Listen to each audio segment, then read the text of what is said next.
Welcome to How to Fix It. I'm John Avlon, author, journalist, historian, recent congressional candidate. And the purpose of this podcast is to talk about solutions to the problems we face, not just fixate on problems. And this conversation in particular is going to be focusing on trying to impose some perspective on current events, which is the thing we have least of in our politics. Joining us this week is Mark Updegrove. He is a presidential historian, author of 6 books. He is the president and CEO of the LBJ Foundation in Austin, Texas.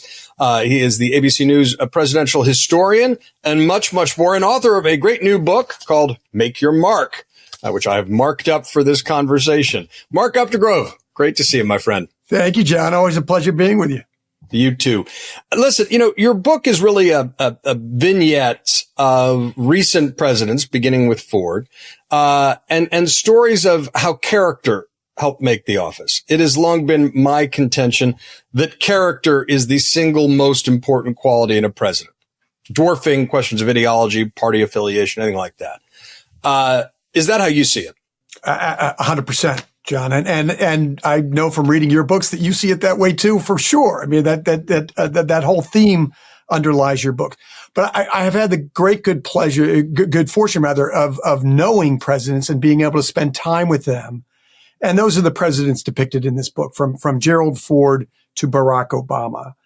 And I think what I've seen is that there is one character trait that underscores the legacy or a big chunk of the legacy for all these presidents. And I thought particularly now, John, when we are seeing a dearth of character in our president, it would be worthwhile exploring the virtues of character and how it shaped our nation's course in modern history.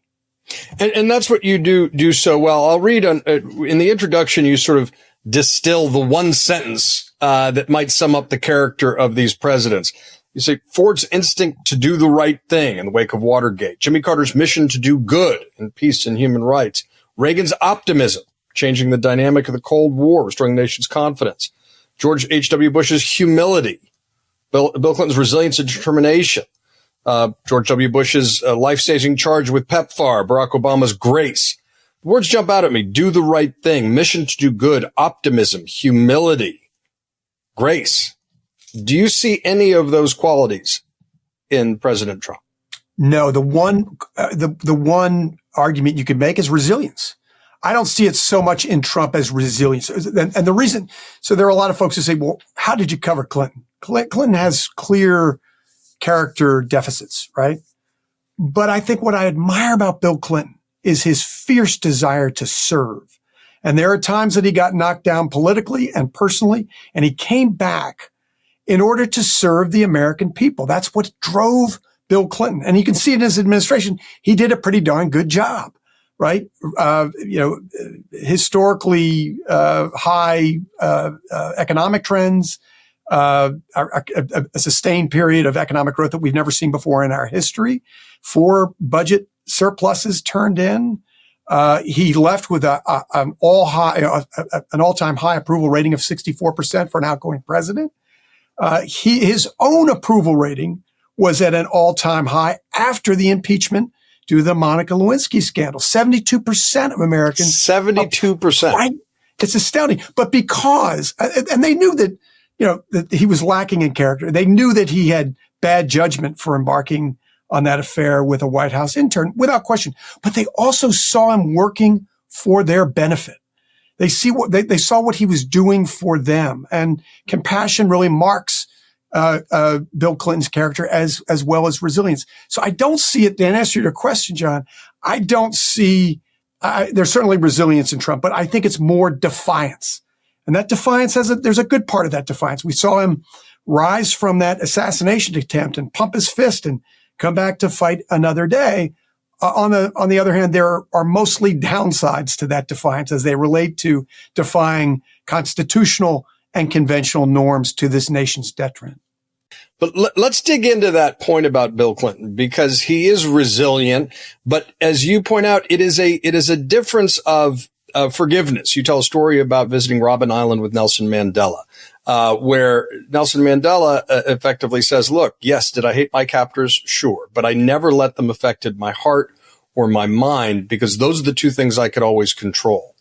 And with that, he had an ability to work with people who demonized him mercilessly in the political arena. Tell a story about Henry Hyde, one of his worst prosecutors, coming in to meet the White House, and the staff was stunned that he would meet with him. But he said, well, he's a high-ranking member of Congress. That's my job. And that is a very different vision of resilience that has with it a spirit of reconciliation, not revenge. You're absolutely right, John. I mean, there is a marked difference between Clinton and Trump. Clinton was trying to work within the bounds of government to get things done, despite the fact that those like Henry Hyde, who you mentioned, and Newt Gingrich were trying to crucify him. There was no question about it, right? But he saw a way, a third way, as it was called at the time, to get things done. And again, the American people sensed that. They knew he was working for them, and they could see that he had their best interests at heart. And that was reflected in those high approval ratings that I mentioned a moment ago. Let's fast forward to the current day. I take great comfort in history and have always balanced my work as a journalist with being a historian and tried to infuse history into our conversations, partly because it offers some perspective. It gives us some bearings. One of the key elements of an absence of character, certainly in geopolitics and in domestic politics, rarely at a presidential level, is corruption. And the drumbeat of corruption doesn't always get the attention it deserves. I mean, I'm struck by how few things seem to break through. I don't know if you saw, but the Chief Justice of the Supreme Court, John Roberts, gave a speech this week in which he warned that the rule of law was endangered. That's without precedent in American history, as far as I know, and it didn't even break through the day's news cycle. You're absolutely right. And I think there's this muzzle velocity, this flood the zone strategy that the Trump administration has works. It creates this blinding blizzard of activity, and you have to kind of sort through and figure out what is most significant. But there's a lot of things that slide through because there is so much activity. There's this flurry of activity all around us. It's enormously effective. And we say this so all too often, but only because it's true. We simply haven't seen anything like this during the course of American history. And that's important to underscore. I mean, some of the great presidential corruption scandals, there's Teapot Dome with Warren Harding. That's about mostly lackeys who were sent to jail after the fact, and a disengaged, clueless president who's dead when the chips got called. There's certainly Watergate. But I think Trump has succeeded in making Nixon great again by comparison. Certainly with regard to geopolitics. What we're looking at here is something that, I'm just going to remind folks, people, I think the Qatari gift of a plane, an Air Force One, which he would be able to keep vis-a-vis his presidential library, that seems to have broken through. Now we're learning actually it's a plane they've been trying to offload for quite a while. This idea that we're going to build a Trump Tower in Damascus, and all of a sudden Trump transactional is going to say, well, listen, we should really normalize relations, remove sanctions on Syria. But it's things out of the gate, suspending foreign bribery enforcement, dismantling the DOJ's corruption unit, right? The mass firing of inspectors generals who exist to try to keep things online, the pardoning, of course, of people who attacked the Capitol on his behalf. We could go on and on, but this has been driven within the DOJ from almost day one to legalize corruption, in effect, or normalize it. I want to ask you again, is there any parallel to this in American history that you can find? No, you talked about Teapot Dome and Watergate, which are clear examples of scandal and immorality, I think, in the 20th century. This is amorality. There's a big difference between immorality and amorality. I don't see Donald Trump. I say in the book, John, that the thing that we can expect, the most that we can expect from a president that we elect is that he loves our country, that he puts its interests above his own, and that he does his best. I don't know that Donald Trump fits any of that criteria, right? I take him at his word that he loves his country. Maybe he loves his country, but he clearly puts his own interests above those interests of our country. That's obvious in just the things that you enumerated a moment ago. And I don't know that he's doing his best. Certainly he's not doing his best for the American people. And while you talked about those things, the barrage of things you just mentioned, it's a fraction of what has transpired since this administration went into effect in January. And we have yet to see the downstream effects of these seismic changes to our government. LBJ used to say that any jackass can kick down a barn door, but it takes a damn fine carpenter to build one. Trump made his reputation as a builder in the dog-eat-dog world of New York real estate. But he has shown as a politician and to a large extent as a business person, his penchant for destruction. And he's taken a wrecking ball to things that were, I think, woven into the fabric of American life. The question is, what will he build in its place? And where will its greatness lie? That's what I wonder about this administration. And I see to the point that was made earlier. I see, yes, there have been scandals in American history. Nothing is even comparable to what we have seen from the Trump administration. And we only know the half of it yet.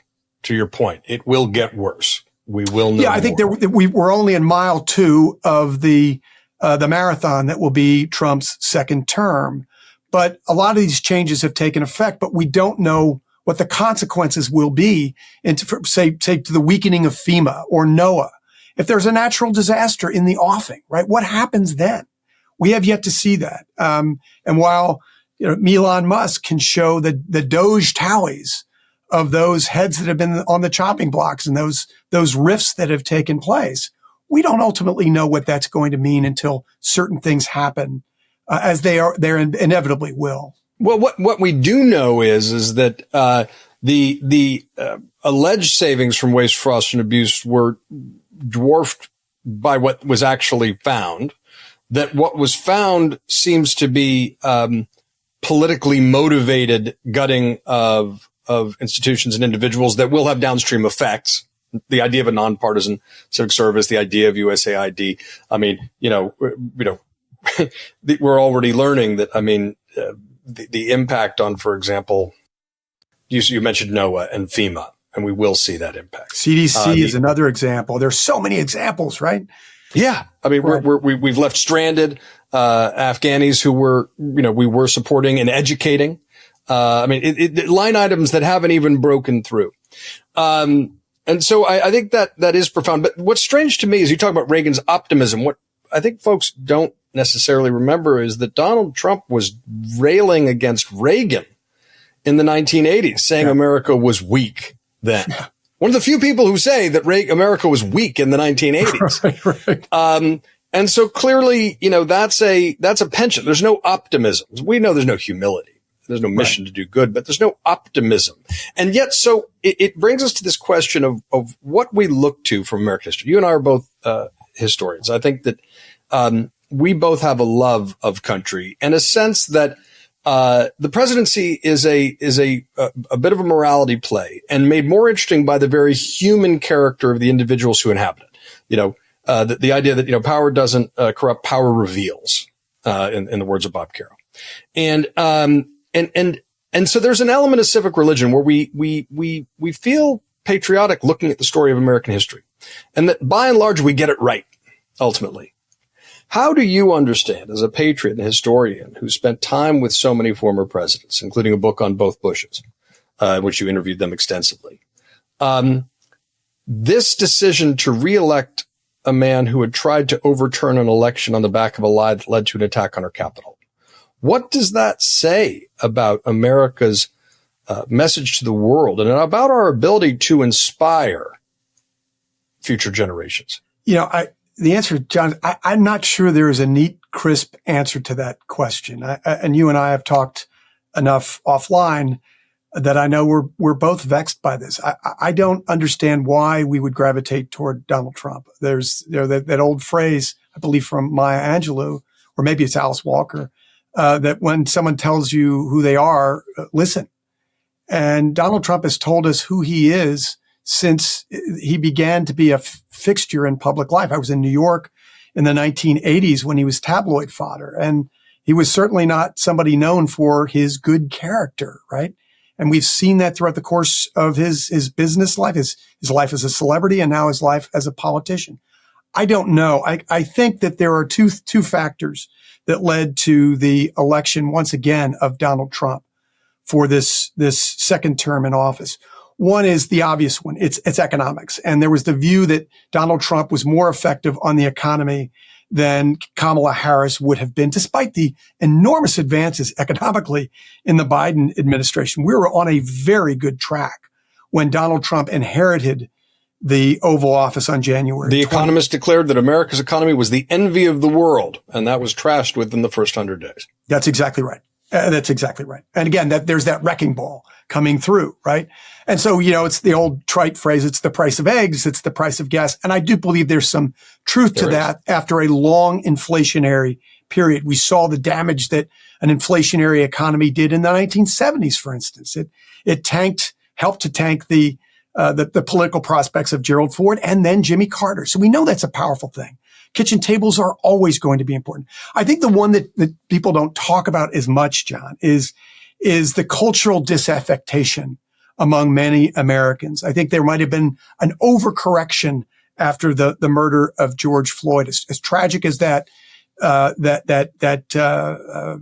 flashpoint in American life was, I think there might have been an overcorrection. And there was a reason, for instance, that the Trump administration poured, I think, $22 million into that the anti-transgender ad.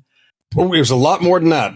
A lot more than that. Yeah. Well, it was not just him, too. Others adopted it. Ted Cruz in my home state of Texas adopted that to great effect in his campaign. But that tagline, Kamala Harris is for they, them, Donald Trump is for you, as cruel as it might be, was enormously affected, particularly to those who felt a certain cultural disaffection with the previous administration. So I think those two things were enough to propel Donald Trump into office, despite the marked character flaws that were manifest throughout the course of his term in office and throughout his entire public life. I guess I'm asking a deeper question. I'll go deeper with you because we can. What were the larger forces that you think got underway that led us to do this to ourselves a second time? So contrary to any concepts of civic religion, virtue, morality, character, things that people ostensibly believe as articles of faith in the United States. I'm not sure this is a definitive answer, but let me answer. There is no definitive answer. Right, exactly. Yeah. Certainly not for me.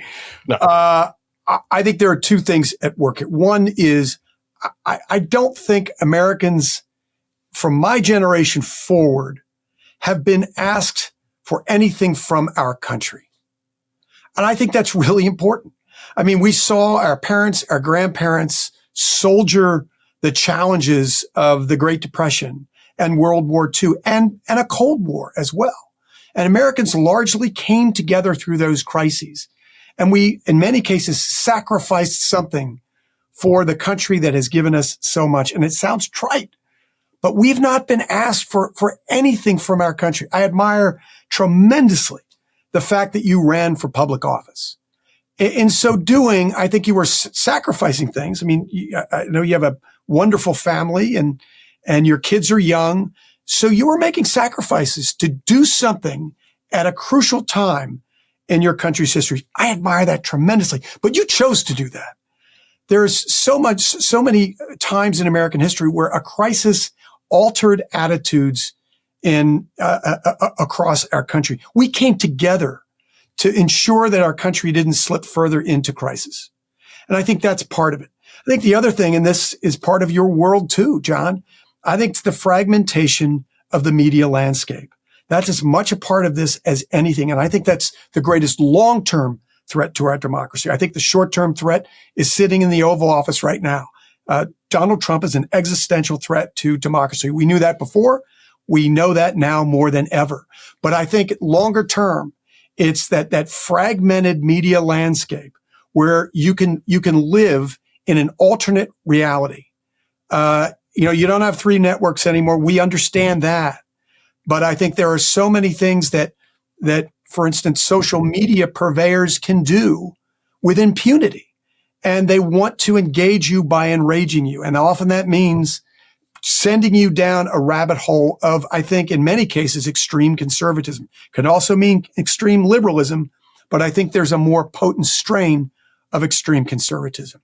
There's no question. I mean, Donald Trump won 91% of news deserts.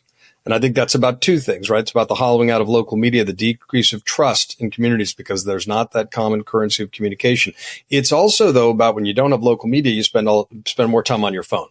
And that gets you down rabbit holes that are manipulated, by algorithms that are rigged to sort of pull us farther apart. And the way that extremists, we know that algorithms tend to reward extremism because it's engaging. If you could strike down Section 230 that was put into place in 1996 in the Clinton administration during the fledgling days of the internet, I think that would solve a lot of this stuff. It would hold media, it would hold social media purveyors to account for the things they are serving up on their platforms. I couldn't agree more. We interviewed Chris Hughes on this show, How to Fix It, one of the co-founders of Facebook, who absolutely now calls not for ending it, but ending Section 230. He says the metaphor of a bulletin board doesn't make any sense anymore because these companies treat their algorithms as proprietary products. They control them. And remember, we're going to repeat this a lot. Freedom of speech is not the same thing as freedom of reach. I mean, this past week we saw Kanye West drop a song called Heil Hitler that went viral on the platform X, which, lest we forget, is owned and run by one of the president's most powerful supporters who served in government. Yeah, that's exactly right. How is that not? I mean, that's the kind of thing that, again, if we become numb, and I'm not interested in competing in the outrage Olympics here. I'm just saying that matters. And yet there seems to be sort of collective amnesia, which is driven by sort of this partisan framework. So I agree with you there. It does make me concerned that we are degrading the idea and ideal of American patriotism, which we need to remember is fundamentally different than blood and soil nationalism. Yeah. It's the opposite. They're not the same thing. Yeah. But we got a 250th birthday coming up. And I understand it might feel bittersweet to folks, but it seems vitally important to me that we remind people why America is truly great and has nothing to do with blood and soil nationalism, and that we should not normalize things like giant banners of Donald Trump being put up on buildings in Washington, D.C. before military parades on his birthday. What's your attitude towards that specific example? Because correct me if I'm wrong, no parallel there either. Well, there's a parallel, but it happens in the Soviet Union, right? You guys have these great military parades in Moscow and in Beijing, right? But you don't have them in the United States of America.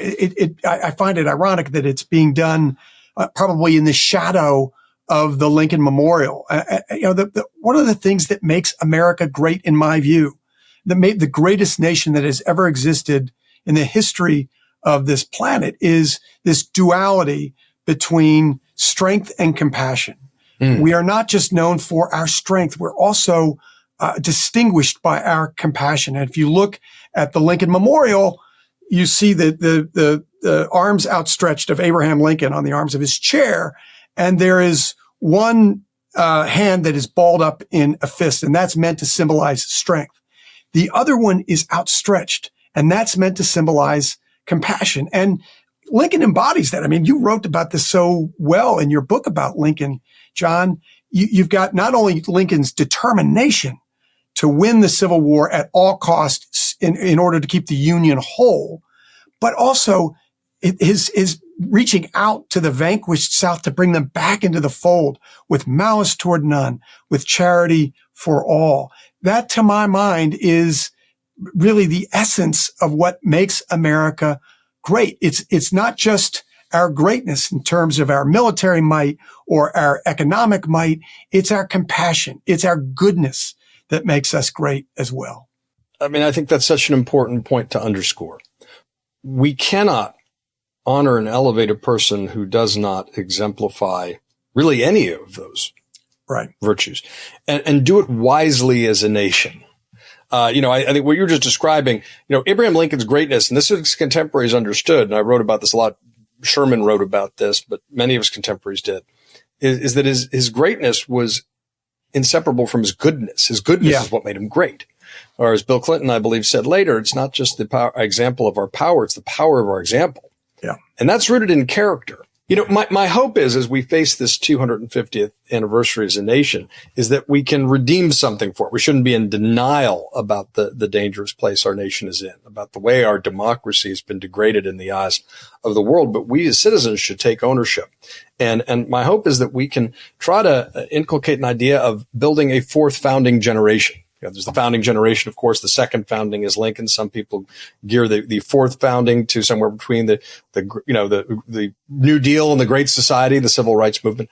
But that we have to take responsibility for rebuilding and rekindling this country, and that we need to take steps to make sure that executive power can't be abused this way, to make sure that corruption can't be effectively legalized. I don't expect you to have a detailed prescription here, but looking on these times, the progressive era was a response to the excesses of the Gilded Age. What are some of the reform movements in American history that have put forward solutions, considered solutions by citizens to help form a more perfect union after a dark and divided time? You know, you and I are familiar with a book by Arthur Schlesinger called The Cycles of American History. And it's really interesting how when the pendulum swings one way, there's almost a commensurate swing back. So if it's a mild swing this way, it might be a mild swing the other way. Right now, we have seen a dramatic swing one way, with conservatives. And in large measure, it is a response to the enormous leaps we have made progressively in the last several decades, including the election of the first African-American president of the United States. That's an enormous leap forward. But there have been reforms that have been, that you talked about Watergate, very important reforms that were made subsequently. I think, and you can look at other periods in history as well as being opportunities to correct things as well. That's what a democracy should be doing constantly, right? Evaluating our system of government and making adjustments as we evolve as a nation and become more progressively minded. So I think that's generally a principle that should be intrinsic in liberal democracy, John. And I think that there is going to be a major correction that is going to be necessitated after this administration. That's assuming that there aren't systemic changes that prevent a free and fair election from playing out in 2028. Donald Trump has again dismantled government as we know it by and large. I don't know what will be built in its place, and I don't know what's being done behind the scenes in this blizzard of activity to undermine the very system that allows us to be a liberal democracy in the first place. What is the right response for citizens? I mean, what is the worst case scenario you are credibly afraid of? Understanding the history of our country, and what's the right response of citizens? You know, understanding the history of our country doesn't help in the answer because there hasn't been a systematic dismantling of our democracy, our institutions, and our democracy itself. I don't know what changes are being done behind the scenes, but again, what I'm afraid of is that there are going to be systematic and systemic changes that prevent our ability to have free and fair elections so that we have a representative government going forward. That's my big fear in this. And I think, I don't know what the immediate response is. People ask me all the time, as I'm sure they do you, what can we do? And I think the best that we can do right now is organize. Ultimately, the people have the power. And in the midterm elections, we can make our voice known. I think there will also be a point, John, when this president goes way too far. And we're going to have to rise up and demonstrate, much as the civil rights workers did during the course of the civil rights movement, show the power that we have in numbers, such that we are not going to allow this president to change our nation irrevocably. That is a great note to end on because it is clear-eyed but hopeful, as you are. And I do want to recommend to people Mark's new book, Make Your Mark. It is just a reminder that character is what counts most in presidents, that the vast majority of our presidents have had character. And that's something we should aspire to and learn from and not give up faith in American patriotism, even as we confront the degradation of our democracy right now. It's up to us to rebuild it and to rekindle faith. Mark Updegrove, thank you. Thanks for joining us on How to Fix It.